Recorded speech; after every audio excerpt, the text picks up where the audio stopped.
네, 화장하지 않으면 아무도 안 만난다. 이 제목 저희가 어제부터 소개를 좀 드렸던 건데 과연 이랬을까 싶은 대목입니다.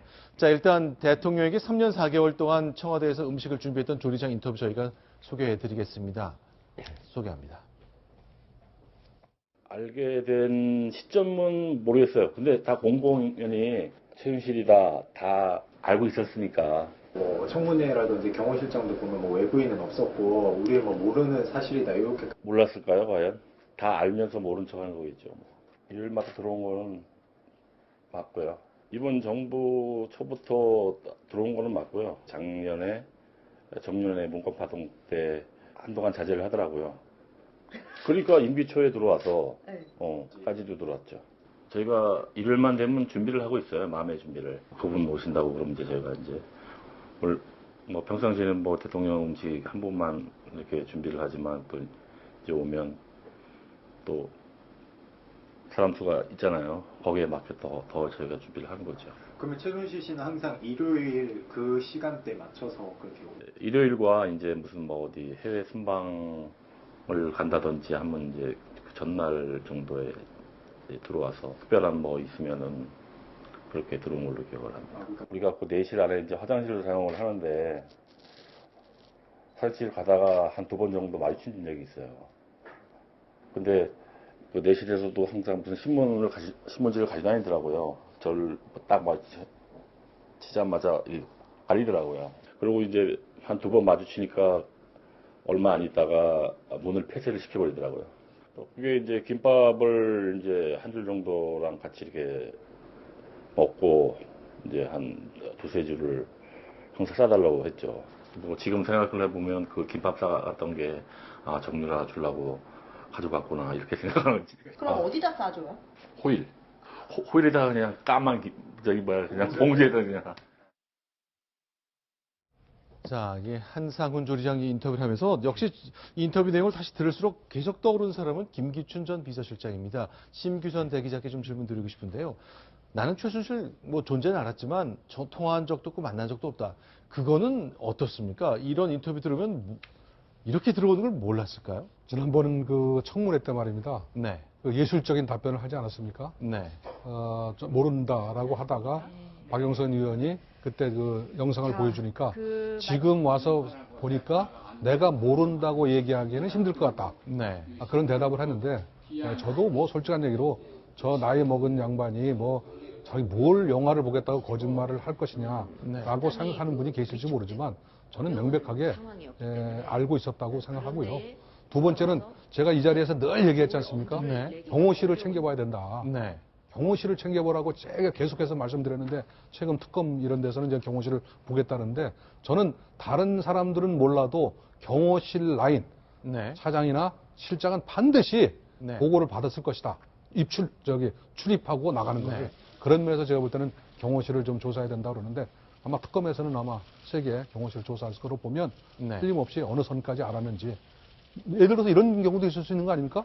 경호실에서요 그런 것이 너무 좀 문제가 있어가지고 네. 솔직한 얘기로 사실 저 김기춘 실장을 만나가지고 이 경호실 입장으로는 굉장히 난처하다. 네. 이거 어떻게 방법 없냐? 네. 이런 얘기를 상의했을 수도 나는 있다고 보거든요. 네. 그런 면에서는 한번 경호실을 세게 조사할 필요가 있겠다. 그래서 황수욱 차장, 이제 지금 있었던 장면이 나는 노출되면 안 되는 사람이다. 왜냐하면 비밀리에 숨어 있어야 되니까를 최순실도 아는 겁니다. 이렇게 가렸다는 거 아니에요? 그렇죠. 그러니까 조리장이면 청와대 조리장이면은 완전히 내부 사람인데도 불구하고 본인이 신문지로 최순실 씨가 얼굴을 자신을 가린 거 보면 네. 뭔가 나는 드러나면 안 된다 또는 내가 여기 와서 왔다 갔다 거리면은 뒷말이 나올 수 있고 뭔가 당당하지 못한 행동을 하고 있었던 건 아닌가 이렇게 짐작을 할 수가 있는데 위치를 설명을 드릴게요. 요 소접견실에서 3인방과 최순실 씨가 회의했다는 거잖아요. 그렇죠. 바로 소접견실을 마주보고 약간 복도 오른쪽으로 있는 곳이 아주 주방입니다. 네. 저 주방에서 이제 음식을 소접견실이나 아니면 내실로 나를 수 있도록 식당과 가까이 있는데요. 네. 저 복도에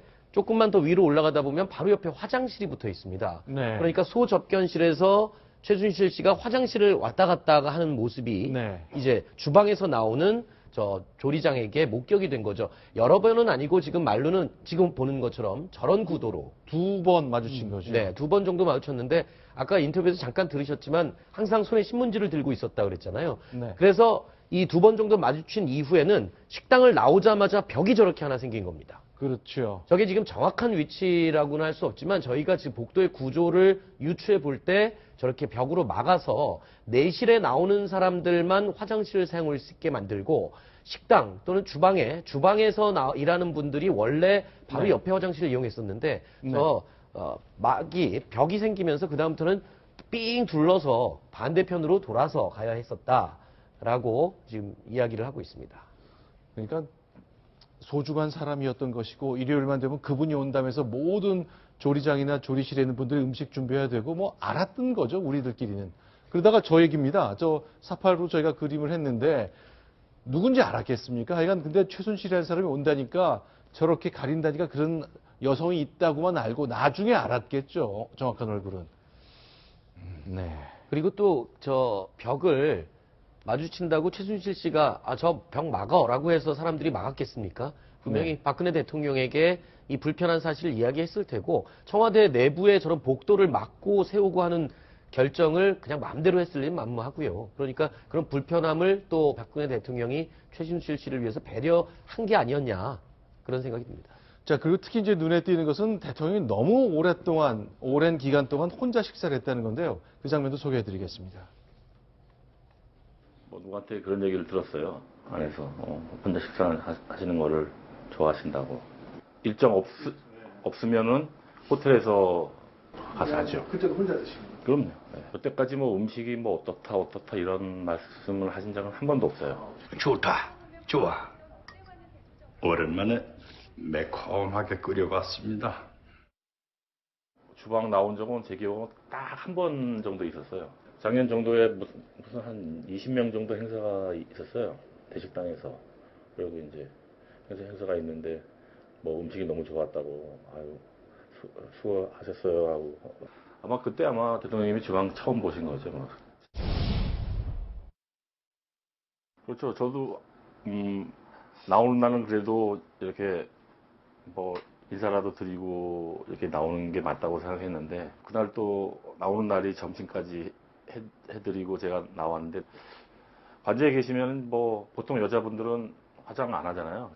아내 비서분이 나오셔서 대통령님이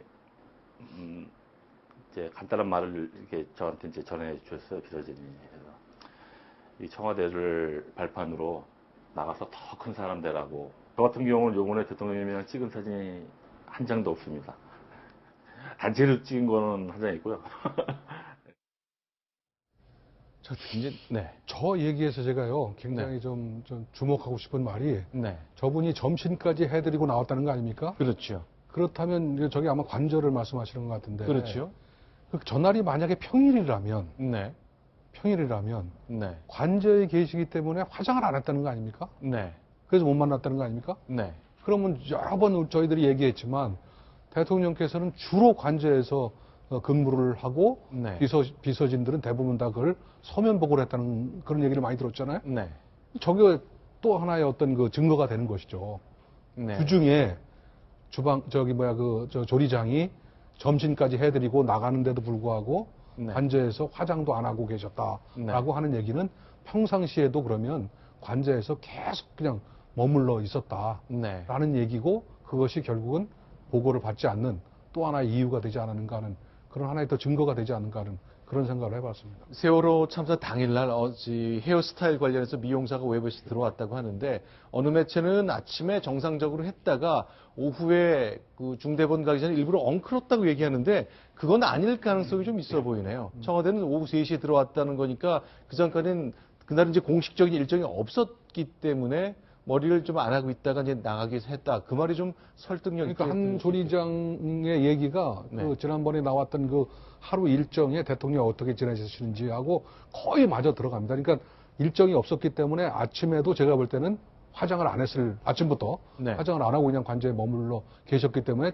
점심까지도 해드리는데도 불구하고 인사하려니까 화장을 안 해줘서 만나지 못하겠다라는 것이 돌아왔다는 것이 굉장히 맞는 것 같아요. 그러면 이제 요 날이 수목금 중에 하루일 가능성이 많습니다. 월요일 수석비서관회의, 화요일 국무회의가 있으니까.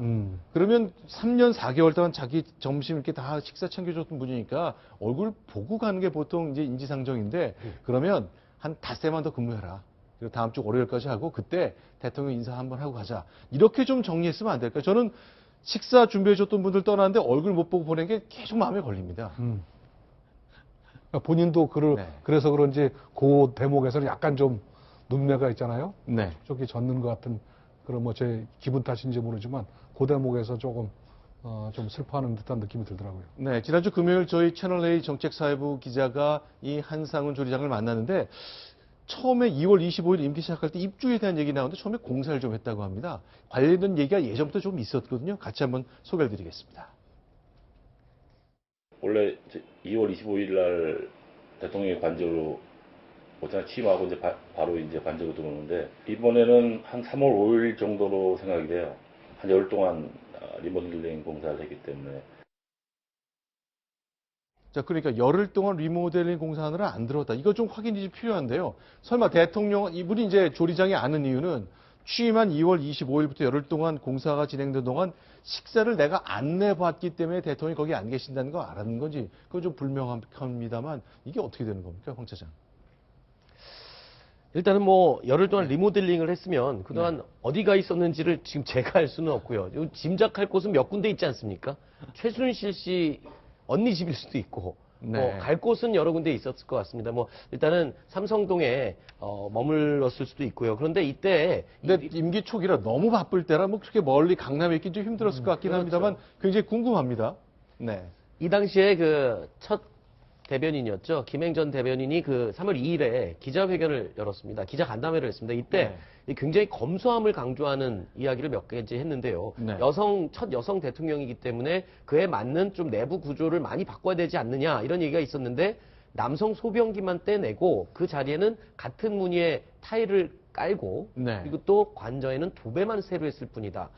이 여러 가지 뭐 낡았다, 여러 가지 뭐 여성 대통령을 위한 배려를 해야 된다 말이 많았고요. 그때 보도도 많이 나왔습니다만 기자들에게는 굉장히 검소하게 했다라는 걸 강조했습니다. 이 대표적인 게 또 하나 있는데요. 청와대 가구가 모두 20년 이상 됐다고 합니다. 그래서 의자가 일부분은 나무가 갈라져 있고 했는데 낡았지만 그대로 사용을 할 계획이고 사용을 하고 있다라고 얘기하면서 검소함을 매우 강조했던 바로 그 시기입니다. 자, 지금 이제 대통령이 살고 있던 삼성동을 떠나서 이제 청와대로 향하는 모습 보고 계시거든요. 자, 어쨌건 어떻습니까? 이제 열흘 동안 공사를 했다는 것이고 그때는 뭐 규모가 크지 않아 보입니다. 열흘씩 뭐 할 건 아닌 것 같습니다만 어쨌건 조리장이 기억하는 건 열흘이었고 그래서 3월 5일쯤 입주했던 걸로 난 기억한다고 얘기를 했습니다. 자, 이건 어떤지 모르겠네요. 하여간 저 대통령의 공간이라는 것이 뭐 방탄유리 다 쳐여 있고 어떤 모습인지 뭐 바깥에서 알기가 어렵게 돼 있잖아요. 사실 그 김행 대변인이 그 기자간담회에서 이 얘기도 했습니다. 이게 본관, 집무실은요, 외부와의 보안 문제 때문에 방탄유리로 돼 있어서 말씀하신 것처럼 밖이 전혀 내다볼 수가 없다고 합니다. 그래서 네. 오히려 그 청와대 내부의 정원과 조명, 이런 아름다운 풍경은 비서진들이 있는 사무실에서는 아주 편하게 볼 수가 있다고 그래요. 그래서 대통령 관저의 집무실에 있다 보면은 굉장히 고독해질 수밖에 없겠다라고 김행 전 대변인이 당시에 그 이야기를 또 첨언을 덧붙이기도 했습니다. 자, 박근혜 대통령 개인적인 스타일이어서 그런 것인지 이제 지금 촛불 민심들 들어보면 어쩌면 다음 대통령부터는 청와대를 떠나서 대통령이 도심 한복판으로 와서 국민들하고 호흡을 하든가 아니면 청와대 내외에 머문다면 비서진하고 같이 좀 섞여서 근무해라 라는 주문을 내고 있잖아요. 네. 그러려면 예산도 이번 정기국회에 좀 반영되고 그래야 될 것 같아요. 당연히 뭐 그 정도 예산이야. 저기 기억나시는지 모르지만 저희 동아일보가 말입니다. 네. 저 박근혜 대통령이 취임할 때 네. 굉장히 많은 그 지면을 활용해가지고 대통령의 어떤 그 사무실을 네. 지금 위민관이라고 그래서 네. 그 수석들이 있는 곳으로 옮기자. 네. 그런 얘기를 여러 번 했었는데 불구하고 네. 지금 와서 생각해보면 아니 저기 본관도 아니고 관제에서만 계신 분한테 네. 위문관을 오라고 그랬으니 속으로 얼마나 웃었을까. 네. 그런 자괴감이 듭니다, 사실은. 재택근무하려고 하는데 자꾸 그렇죠. 출근하라 그러니까. 그러니까요. 자기 그 재택근무 정도 어디냐 하면 자기 방에서 네. 거실로도 안 나오려는 그런 분을 네. 예? 저기 출근하라고 그랬으니 속으로 네. 얼마나 웃었을까 하는 생각이 들고요. 그때 당시에는 어떤 얘기까지 있었냐면 네. 기억나시지 않습니까? 아예 대통령 저기 집무실을 네. 이쪽 저기 광화문 종합청사 그쪽까지도 오도록 하자 이런 얘기가 네. 있었는데 제가 볼 때는 앞으로 새로운 대통령이 되면 네. 적어도 제가 볼 때는 대통령 집무실은 네. 위문관으로 옮겼으면 좋겠습니다. 알겠습니다. 그렇죠. 아주 큰 건물에 불과한 뭐 10명, 20명 안팎되는 직원밖에 없기 때문에 정말 접촉이 없는데 참모들도 대통령 만나기 굉장히 어렵던 이 문제를 근본적으로 해결될 때가 왔습니다. 바로 지금입니다.